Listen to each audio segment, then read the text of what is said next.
But I don't want no tea. It gives me a headache. Oh, what shall we have then? Coffee. Hello everyone. I'm making this video. I'm going to show you a little later working on the tracks for my Neubau tank. But first I want to talk to you after making a video for the last video I made with about General Splatin and the flat clear coat stuff. I wanted to make a video on an email I got from another member on YouTube. So I want to do that first, and then I'll get to the tank. I got it from a fellow named GSW0882, and he sent me this wonderful email. And he had seen the videos that I've mentioned. I use methylene chloride for melting my models together, or gluing my models together. Really, methylene chloride is an old 10x7 bottle. I just refill this into there because 10x7 is really methylene chloride. We get this through the club. A bunch of us will order at the same time, and we save a lot of money that way. But this costs about $12 to $14 a bottle by the time we get shipping and handling. This is $5 to $7 a bottle for 10x7. I'm not sure how much it's going for now. I haven't bought it for so long. So basically, if you buy this, you get 3 times the amount than you do in a little tube, a little thing of 10x7, and you get 3 times the amount for a lot less. So he sent me this email saying, Bill, thanks for sharing your tips and techniques. One, I would like to share with you and your club. I'm with IPMS Winston-Salem, North Carolina. As you pointed out, 10x7 methylene chloride, aka dilochloromethane, does melt plastic nicely. Unfortunately, part of the molecular makeup of the 10x7 is chlorine. The issue with that is that the chlorine is left behind after the diomethylene evaporates. Chlorine is an active ingredient and will continue to degrade the plastic that is in contact with, eventually destroying the bond between the parts. True, we are talking many years, if not a decade. What else did you say? True, yeah, okay. The better choice is MEK, which is methylene ethylene ketone. AK butanone. Please don't send the California Cancer Police after my house. MEK has gotten a bad rap for being this terrible health hazard, but in fact it has not less than been removed from the EPA's hazardous air pollutant list. It comes with the same warnings as 10x7, use ventilation, skin irritant, etc., but it melts plastic as well as 10x7 and will not eat your models over time. MEK is available in most hardware and DIY stores. That was great. So I thought, wow, here we go. I'm going to go over check out. So I went over to Ace Hardware down the street from me, and I found it. A whole bottle for $11. Okay, Ace Hardware MEK methylene. It is a high-strength specialty solvent. Great. So let me try it. So I did, and it does. I bonded these two. Hopefully you can see. Let me get a little light in here a little bit more. I put this piece of styrene together, just wiped it on there, and it is bonded. Worked just like 10x7. Same thing with this. I took these 2 pieces of sprue, melted them together, and they are melted. I mean, literally melted. I don't know if you can see it or not. Probably not, but right here, it's really melted in there and stuff like that. So, it did work. I did put it in 2 spots, and it's tough. It works exactly like methylene chloride. But, here's the thing I don't like. The odor is a lot worse than the methylene chloride. He said he didn't think it was as much, but I disagree. I don't like the odor. I told my friend Vic about this, and he said the same thing. He has it. He didn't know it melted plastic, but he used it for taking off stickers or something off of cars, or like if you have a bumper sticker on it, helps take that stuff off. It's a solvent, but he said that because of the odor, he just keeps it in his garage and stuff like that. He is right. The odor is really strong, but it does have the same warnings as methylene chloride down here. Harmful if swallowed, vapor, harmful, irritant, all the same warnings that methylene chloride comes with. So, I like this, mainly because what I do when I use something like this, I put this in an old bottle, cleaned it up, thinner, and then I use soap and water to let it dry out, and so I labeled it MEK so I know what it is. This is really cool stuff. I will try it for a while, but when I do this, I pull the cap off. I'm ready with my part. I dip it in there and do that, and it's done. So it's about the same as this. So I'll tell you what, $7, 12 to 14, or for $11 you get a quart. Oh my God, that's a lot of money savings. So just if you're gonna use this kind of stuff, have a well ventilated area. I do. I'm in my hobby room. I have the windows open when I usually use it, and I keep a cross breeze going in here, and that's usually the best way to do it.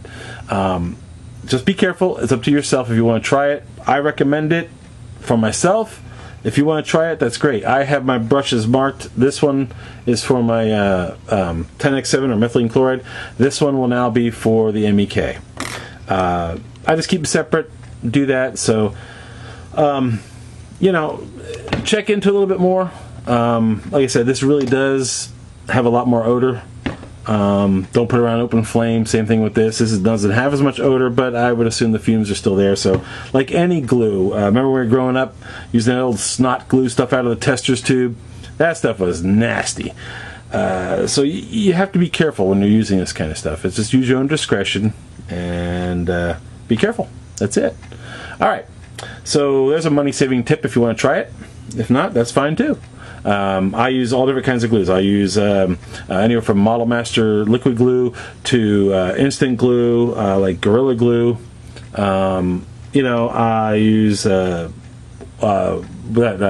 some Gator Grip glue. I don't think I have that with me right here. That's a white glue. It doesn't have any odor. It's a polymer.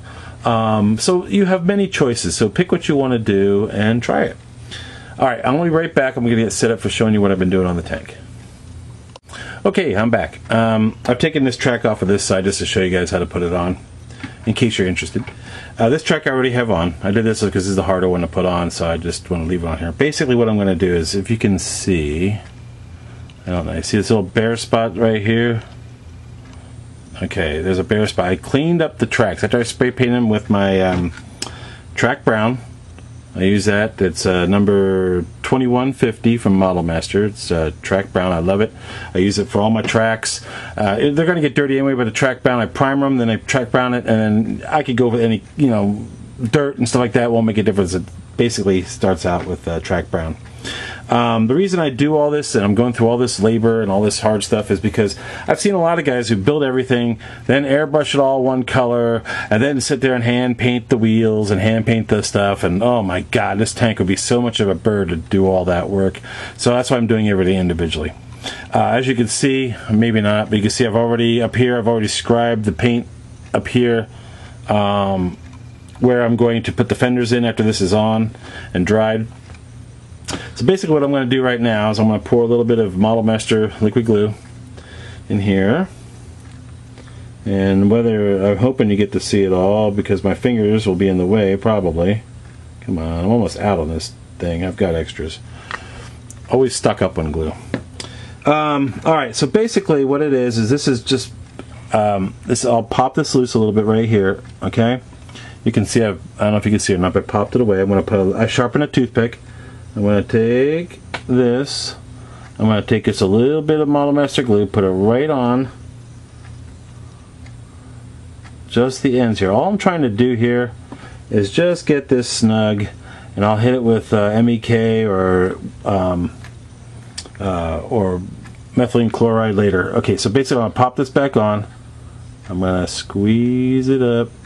It's really not a whole lot you can do. You can get it because I'm on the wheels here, so you don't have much room to work with or squeezing it. Really, it just sits in the groove. So there we go.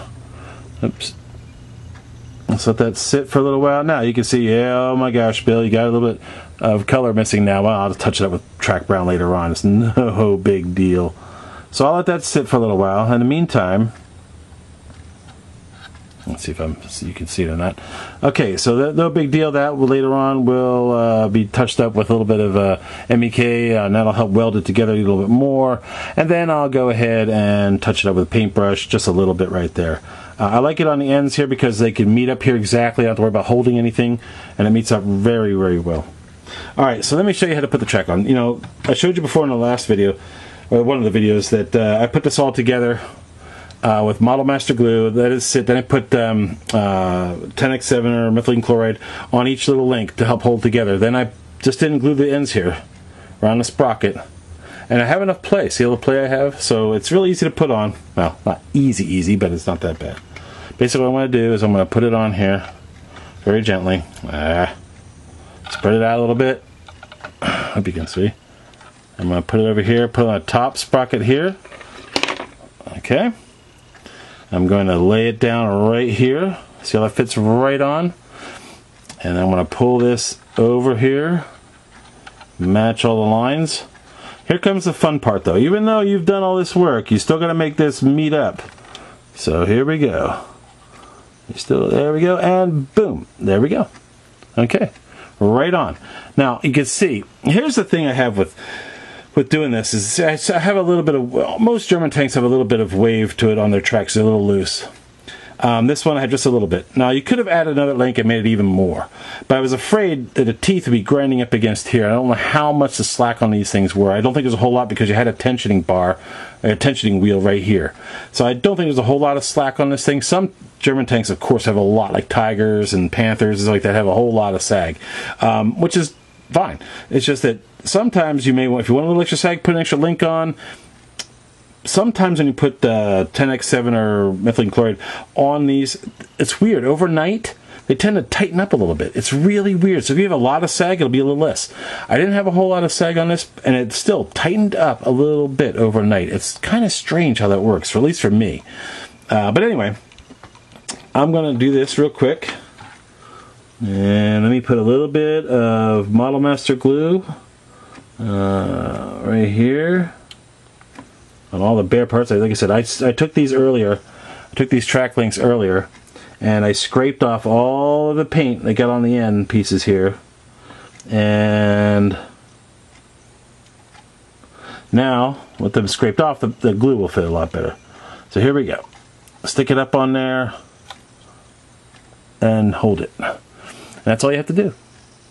And I'm holding it for a little bit, and that sits right back down in. It's a real tight, perfect fit, and this is the way I do my track links when they're individual track links like this. Now, my model casting and Frugal models, they're different, but with this is perfect. You can see the color contrast. Like I said, this is the way I like to do things. I've told you before, I saw a lot of guys take and paint everything.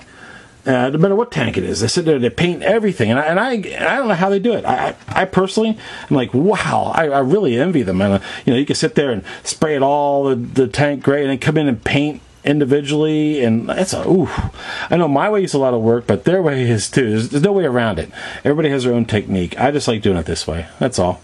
All right, when I come back, I'm going to let this glue sit. I'll come back and I'll put a little MEK on it, and then I'll try and put some fenders on and show you how that works. Okay, I'm back. I'm going to pull this cap off the MEK. We're going to give this a whiz. Here's my green brush with the double stripes. I know it's for that. Dip it in. Just hit. You don't have to hit a whole lot. Just all you're going to do is just tap it on there. Boop. That's all you have to do. You don't have to soak it. You don't have to go nuts. Just tap it on there. A little bit, a little bit, a little bit. And needs a little bit more. And there you go. There's some micro welding. Yee. There we go. And that'll help hold it together. And you'll be fine. That moved a little bit. There we go. Sorry, that moved a little bit when I did it. I guess it melted some of the glue that was holding on with the Model Master. Now it's moving a little bit. Alright, no biggie. I'll hold it. Alright, when I come back, I'll put on the fenders, hopefully. Well, I forgot, before I put the fenders on, I've got to do a little bit of steel work. I got to dry brush the tracks with a little bit of steel. That's what color I use. I've seen guys use different colors. I like steel.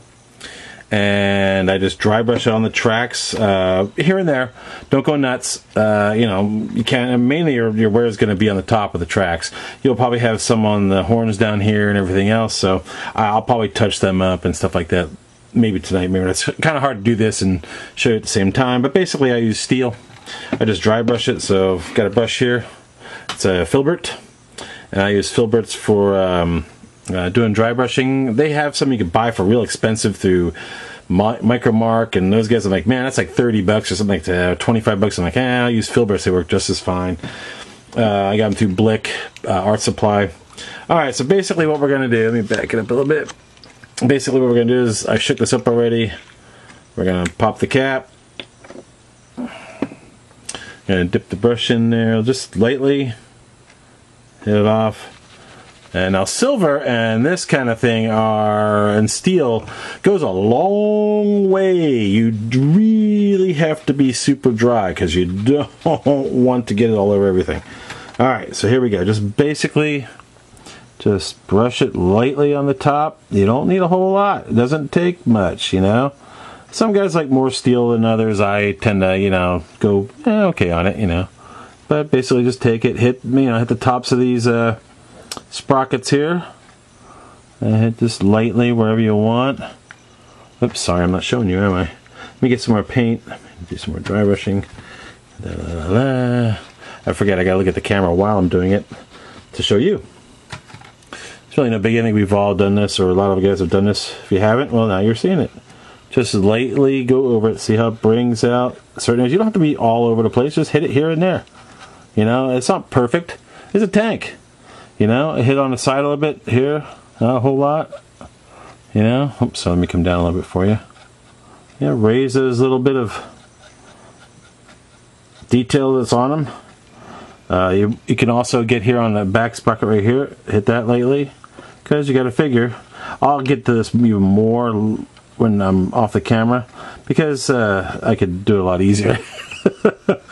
When you're on the camera, it's a little difficult. But just hit it, hit everything real easy. You don't have to do a whole lot. You don't have to do the bottom either, because who's going to see the bottom, right? Oops, sorry, I keep moving it. Let me tell you what. Let me hit this again. Like I said, get it really dry. Silver and steel and brass and gold, they go a long way when you're dry brushing. Let me do this side a little bit. See if we can line it up with the camera a little better for you. Let me move this light over a little bit more. Maybe that'll help. But just lightly hit it. You know, you don't need a whole lot. And because, you know, I'm also going to be splashing on dirt on these tracks and everything else. And then if I put too much dirt on, I can always put some more silver back on top, or I mean steel back on top. I keep saying silver, but it's really steel. Just hit every here and there. You know, you don't have to be perfect, because you know this paint wouldn't hold up anyway under all the movement of these tracks. So you're going to have a little more silver on the sprockets there. I will touch this up a little bit more when I come along, and I'm off camera, but also, ow, hit my head on the light. What was I saying? Oh, well, anyway. I'm forgetting things. I'm getting older. Sucks. Alright, so anyway, just keep doing this. Come along. You don't have to just be random. You don't have to be perfect. Nothing in life is perfect. Just don't hit the rubber on here. Wouldn't look good if you hit see the black rubber on here. Don't hit the rubber, because rubber isn't shiny. And like I said, all this black that is rubber will be dulled down with me doing you know, the dirt and everything else on it. So all that will look worn and all that kind of stuff. So you don't have to be specific. Just trying to hit the rubber. Alright, well, I think I've given you a good view of this. I'm not going to put the fenders on tonight. I'm going to finish this up. It's late. It's almost 12. Or it is past 12 now. So I'm going to finish this up. And then tomorrow, the next day, I'll come with a new video and show you how to put the fenders on. And I've still got a lot of, not only the fenders come up front here, but they also have other parts I have to put on. So we'll get to that in the future. Alright, thanks for watching, everyone. Be good. I'll see you on the next video.